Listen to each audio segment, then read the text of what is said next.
estudio. Amado Señor, te damos gracias porque nos permites estar aquí. Gracias por tu paciencia y tu misericordia, por este día del Señor que nos concedes. Queremos humillarnos delante de ti, rogarte tu sabiduría, tu dirección, tu cuidado, Señor, que tú obres a pesar de nuestras debilidades, a pesar de nuestras carencias, que abras los ojos de nuestro entendimiento y que pueda ser de provecho este estudio, que hables a los corazones, que guardes tu obra y tu palabra en nuestras vidas, nos ayudes a agradecer y a crecer en entendimiento y prosperes todo lo que hagamos en este día. Te lo rogamos en nombre de Jesús. Amén. Vamos a leer en nuestras confesiones el capítulo 21.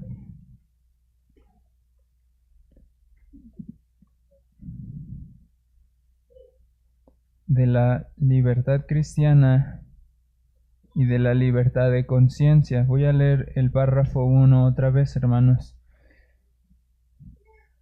La libertad que Cristo ha comprado para los creyentes bajo el Evangelio consiste en su libertad de la culpa del pecado, de la ira condenatoria de Dios y de la severidad y maldición de la ley, y en ser librados de este presente siglo malo de la esclavitud a Satanás y del dominio del pecado, del mal de las aflicciones, del temor y aguijón de la muerte, de la victoria sobre el sepulcro y de la condenación eterna.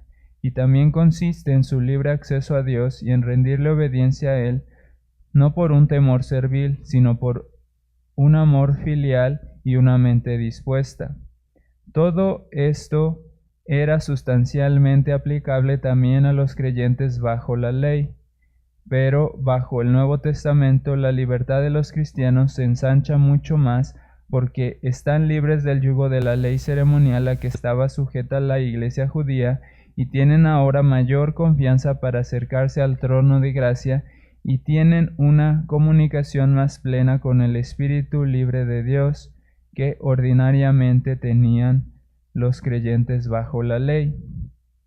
Entonces, estamos en el párrafo 21, en el capítulo 21 de la libertad cristiana y de la libertad de conciencia, y pudiéramos resumir en pocas palabras que la esencia de este párrafo o el objetivo principal de este párrafo es definir qué es la libertad cristiana.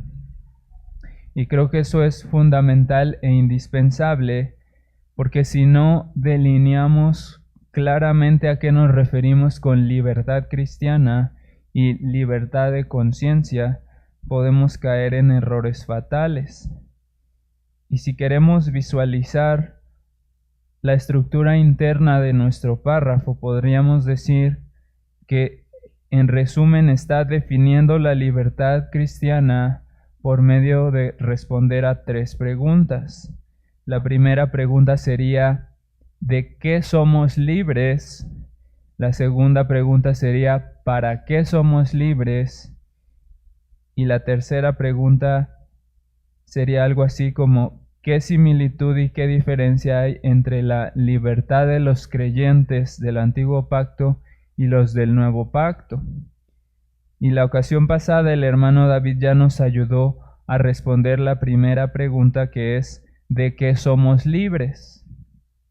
Y eso es indispensable que no perdamos esto de vista, que el término libertad cristiana en nuestro contexto moderno ha sido distorsionado bastante y se ha convertido en un tema de controversias. Pero la confesión nos aclara que está usando este término libertad no en un sentido práctico refiriéndose a lo que tengo libertad de hacer o no tengo libertad de hacer, sino una libertad en el sentido de que es lo opuesto a la esclavitud. Y en ese sentido ese párrafo nos muestra que estamos libres de la culpa, de la ira, de la severidad y la maldición de la ley, de la esclavitud a Satanás, del dominio del pecado, del mal de las aflicciones, de la muerte y de la condenación eterna.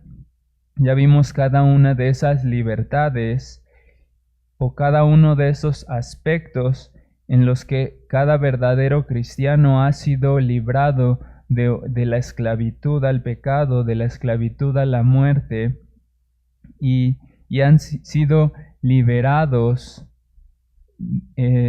o sus almas han sido liberadas de todo esto por los méritos de Cristo. Pero eso nos lleva entonces a la segunda pregunta. Y entonces, ¿para qué somos librados de todas estas cosas? Porque en el cristianismo moderno se toma a la ligera todo esto, este tema, y se reduce la libertad cristiana a un concepto vago y ambiguo que da lugar al libertinaje. Pero el punto aquí es que nuestra libertad en Cristo tiene que ver con lo que ya vimos en la primera parte. No es como si el Señor nos hubiera sacado de una jaula y nos hubiera dicho, bueno, ya eres libre, ahora puedes ir a donde quieras, puedes hacer lo que tú quieras, ya eres libre, sé libre y vive como mejor te parezca. Eso no es la libertad cristiana que estamos definiendo aquí.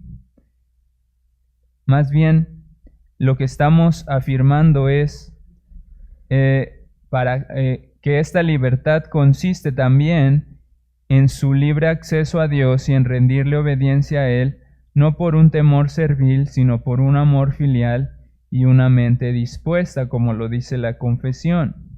O sea que, en primer lugar, Él no nos libró para tener libre acceso a nuestros caprichos y a nuestras voluntades, sino para poder acercarnos libremente a su presencia. Ese es el propósito principal de que Dios nos haya hecho libres de la ira, libres del pecado, libres de la condenación y etcétera. Entonces, nos hizo libres de todo esto para que ahora busquemos su rostro con libertad y voluntariamente nos sometamos a la obediencia de su ley. Y esto no con un temor servil, es decir, no con un miedo a que si no obedezco Él me va a volver a condenar, sino con una obediencia en amor, un amor filial, como dice la confesión, es decir, un amor de hijo, un hijo que ama a su padre y dice, mi padre me pidió esto y yo lo voy a hacer por amor y con una mente dispuesta a obedecerlo. Y curiosamente hay muchos que piensan que esto es lo contrario a la libertad.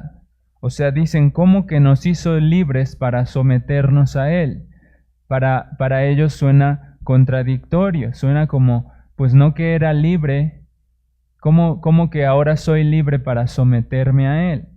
Eso no les parece libertad, pero espero que después de varios capítulos que ya hemos estudiado, como por ejemplo el de la ley y el evangelio, ahora podamos ver más claramente que no hay ninguna contradicción en decir que somos libres para someternos a Dios. Porque aunque para la mente carnal puede parecer extraño que exista este tipo de esclavitud voluntaria, es nuestra gloria y nuestro deleite poder reconocer que antes estábamos esclavizados al pecado y a la muerte, y que ahora somos libres para adorar a Dios, y ahora somos libres para servirle con corazones de hijos que lo aman, que lo buscan, que quieren hacer su voluntad con una mente dispuesta. Efesios 3:12 testifica cómo por medio de la fe en las obras tenemos seguridad y acceso con confianza. Es por la obra de Cristo que tenemos un acceso seguro y confiado a la presencia santa de nuestro Dios. También Romanos 8:15 nos da a entender cómo somos verdaderamente libres en Cristo, pues dice Romanos 8:15, pues no habéis recibido el espíritu de esclavitud para estar otra vez en temor, sino que habéis recibido el espíritu de adopción por el cual clamamos Abba Padre. Ahí vemos esa sumisión filial, ese amor de hijos que nos hace clamar a nuestro Padre y decir, yo quiero hacer tu voluntad. Entonces, hermanos, cuán glorioso es meditar en el propósito de nuestra libertad, el por qué o para qué fuimos libres. No fuimos librados para nosotros mismos, no fuimos librados para hacer nuestra propia voluntad y vivir como mejor se nos ocurra, sino fuimos librados para la alabanza de la gloria de su gracia, para acercarnos a Él confiadamente y para hacer su voluntad con libertad. Entonces, eso excluye toda posibilidad de consentir o de aprobar esta idea del libertinaje cristiano que muchos promueven. No fuimos librados para andar como se nos ocurra, sino para deleitarnos en hacer la voluntad de nuestro libertador. Entonces no debemos verlo como una imposición pesada, como algunos lo dicen, como si el yugo de nuestro Señor Jesús fuera pesado, sino que debemos ver eso como una mentira abominable. No es someternos a la ley y a la voluntad de Dios no es algo pesado, es algo bueno y santo, porque Dios mismo primero nos libró de la muerte y del pecado, y también nos ha dado la facultad de someternos a su ley y obedecerlo con un corazón dispuesto y amando su ley. Entonces, más bien, en lugar de pensar como si fuera un yugo difícil o un yugo pesado su ley, más bien deberíamos abrazar a la ley como nuestra delicia, como algo que es deleitoso para nuestras vidas, y debemos considerar los privilegios tan abundantes que están implícitos en el hecho de que ya no somos esclavos del pecado, que ya no somos esclavos de la corriente de este mundo, que ya no estamos bajo el poder y la influencia de Satanás, que ya no estamos bajo condenación, ni bajo la culpa, ni bajo la ira, ni bajo el temor de ser condenados. Entonces, espero que esto nos lleve a que valoremos la gracia derramada para con nosotros, esta gracia que nos hizo libres para darnos un libre acceso a la presencia de Dios y para quitar toda atadura, todo aquello que nos esclavizaba y nos impedía acercarnos a Dios y nos impedía amar su ley y ver sus mandamientos como algo deleitoso. Ahora eso ha sido quitado y somos libres para amar su ley. Y por último, esto nos lleva a considerar la tercera pregunta que responde nuestro párrafo, que sería: ¿qué similitud y qué diferencia hay entre la libertad de los creyentes en el antiguo pacto y los del nuevo pacto? Porque aquí hay una realidad que no debemos olvidar. Tanto en el antiguo pacto como en el nuevo pacto, los hombres y las mujeres siempre han sido salvos por la fe en Cristo. Por lo tanto, la confesión nos dice todo esto, o sea, refiriéndose a todas estas libertades, toda esta liberación de la culpa, de la ira, de la severidad de la ley, etc. Todo esto era sustancialmente aplicable también a los creyentes bajo la ley. Es decir, en sustancia, esta era también una realidad para los creyentes del antiguo pacto. Pero dice la confesión: pero bajo el nuevo pacto la libertad de los cristianos se ensancha mucho más porque están libres del yugo de la ley ceremonial a que estaba sujeta la iglesia judía y tienen ahora mayor confianza para acercarse al trono de gracia y tienen una comunicación más plena con el Espíritu libre de Dios que ordinariamente tenían los creyentes bajo la ley. En pocas palabras, todas estas libertades eran una realidad sustancial para los creyentes del Antiguo Testamento. Es decir, en esencia ellos también gozaron de esta libertad, de la culpa y de la ira y de la condenación y del poder del pecado y de Satanás, etc. Esa es la similitud, ellos también gozaban de esto, pero aunque la sustancia de su libertad era la misma, ahora en el nuevo pacto esta libertad se ensancha todavía más, se ensancha mucho más y es todavía más clara y plena en Cristo. Porque aunque los creyentes judíos eran libres de todo lo que hemos mencionado, ellos estaban sujetos a la ley ceremonial y no tenían exactamente la misma luz que nosotros tenemos, la cual nos permite acercarnos hoy confiadamente al trono de la gracia con la ayuda y el poder del Espíritu de Dios. Y la confesión dice, ellos ordinariamente tenían el Espíritu de Dios, pero nosotros tenemos un acceso más pleno, tenemos una mayor confianza de acercarnos al trono de la gracia y también una comunicación más plena con el Espíritu libre de Dios. Entonces, en pocas palabras, todos los creyentes del Antiguo Testamento y del Nuevo Testamento son libres en Cristo, pero los creyentes del Nuevo Testamento tenemos una libertad ensanchada, tenemos